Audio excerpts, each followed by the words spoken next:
Sometime in 1920 or 1921, a man got off the red car in Watts. He walked half a mile down to Robin Street, which is today 107th Avenue, and signed a purchase agreement for the home that he would live in for the next 30 years. He was 42 years old, and he'd lived kind of a checkered life up to that point. Watts back then was still semi-rural, mainly Japanese, Filipinos, and Mexicans. That man was Simon Rodia. Over the 30 years that he lived there, he built this, the Watts Towers. The one on the left is almost 100 feet tall. It was the tallest reinforced concrete column in the world at the time it was built.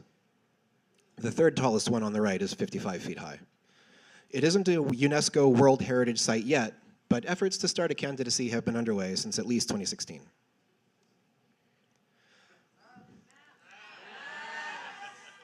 The Watts Towers are about halfway between downtown LA and Long Beach. This area was called South Central when I was a kid, but today it's just known as South LA. Here we see the towers from about 800 feet away, right in the middle of a typical Southern California residential neighborhood. This whole complex was built by one person, by himself. No power tools, no welds, no rivets or screws.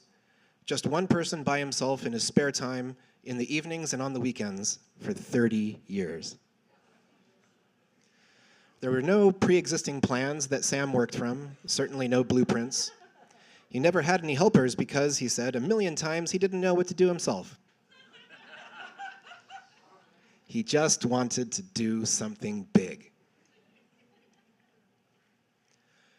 Charles Mingus, the jazz bassist, grew up in Watts, and in his memoirs he talks about watching Sam work.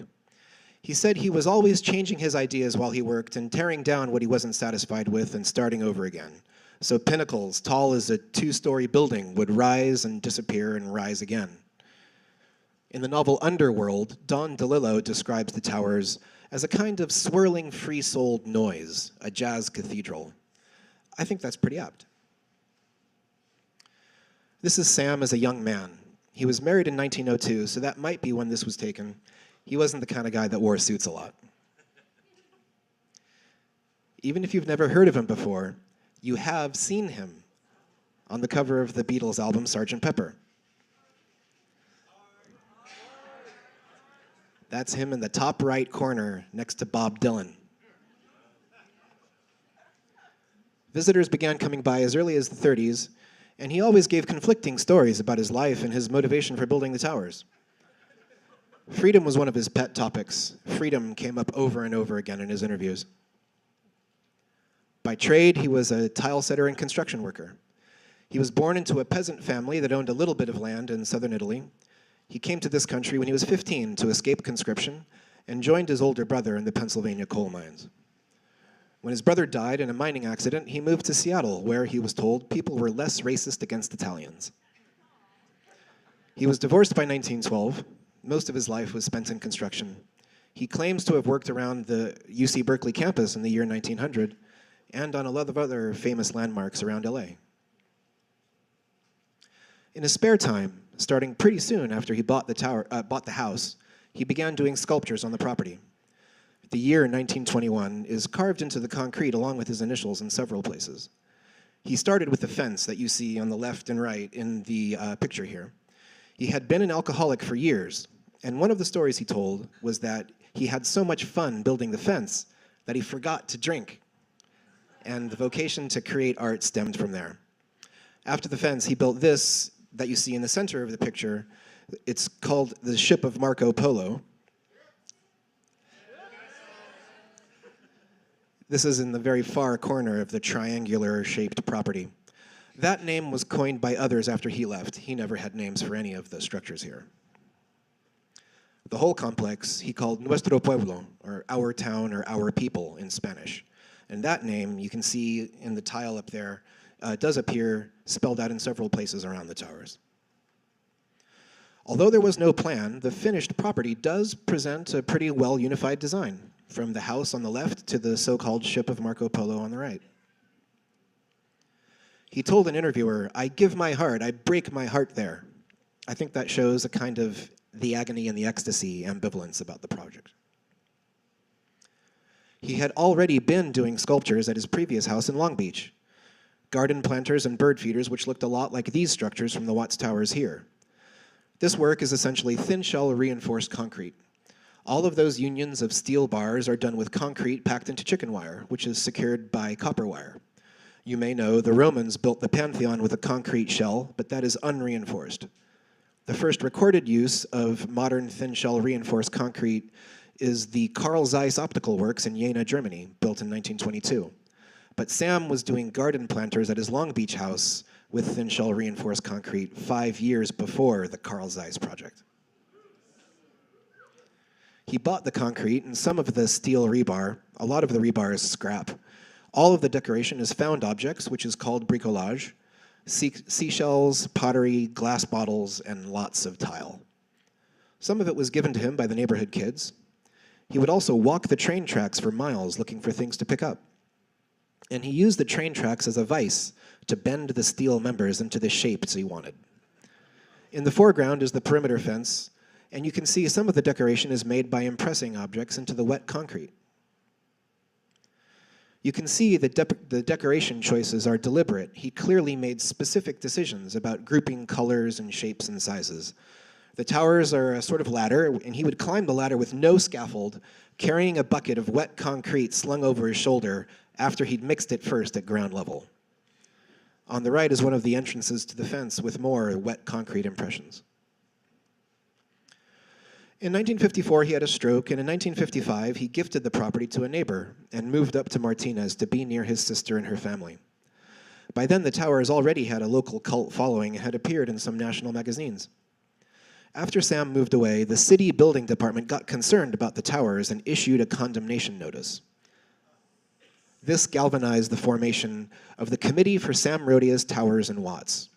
They bought the property from Sam's neighbor in 1959 and hired engineers and attorneys to oppose the demolition order. They wound up working out an agreement with the city to perform a structural test on one of the towers. This is a photo of that test.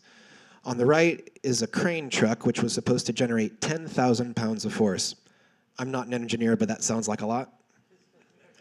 What happened was the truck's back tires wound up lifting up off the ground, and the tower was basically unharmed.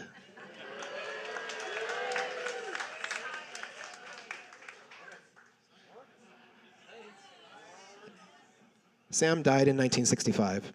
The towers were donated to the city in 1975, and an arts education center was built there. They were untouched during the Watts Rebellion of 1965. The 46th annual Watts Towers Jazz Festival took place last September. Today, the LA County Museum of Art is in charge of their conservation. The main conservation challenge is replacing all the ornaments that constantly fall out. Over the years, as the concrete heats up every day, it gets hotter than the ornaments, and that leads to the bonds failing. The towers also flex. They bend away from the sun over the course of the day and return to vertical at the end of the day. And in strong winds, like the Santa Anas that happen in LA every year, it's equivalent to a moderate earthquake. So cracks develop in the concrete, which have to be filled so that water doesn't get into the structure and rust the steel bars. So what are the towers really? It's up to you to decide what they are, because Sam certainly wouldn't keep his story straight. This is a photo of the Gili Towers of Nola, a town in southern Italy, made for the festival of St. Paulinus every year.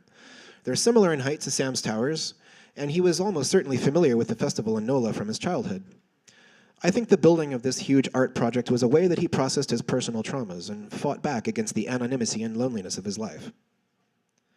After losing his brother, he had a daughter that died young, which apparently triggered his alcoholism, and that led to domestic abuse and divorce.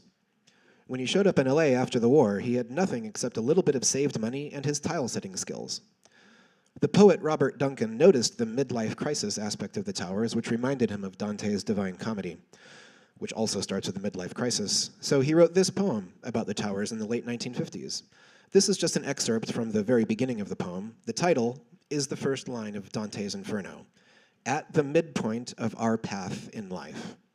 At the end of the poem, the poet calls the towers art dedicated to itself. Sam actually avoided giving interpretations to people. I think he was typical of Italian anarchists that way. There was a symposium about the towers at UC Berkeley in 1961, which, amazingly, the organizers managed to get Sam to attend. At the symposium, people showed him pictures of the Güell Park in Barcelona, which has similar tile decoration on concrete. And Sam asked them immediately, "Did this man have helpers?" So they told him yes, and Sam was unimpressed. He said, "I did it myself." So let's raise a glass to Sam Rodia. He built something original and beautiful and colossal and gave it away. And it was good enough that when it was threatened, people rallied around it to save it.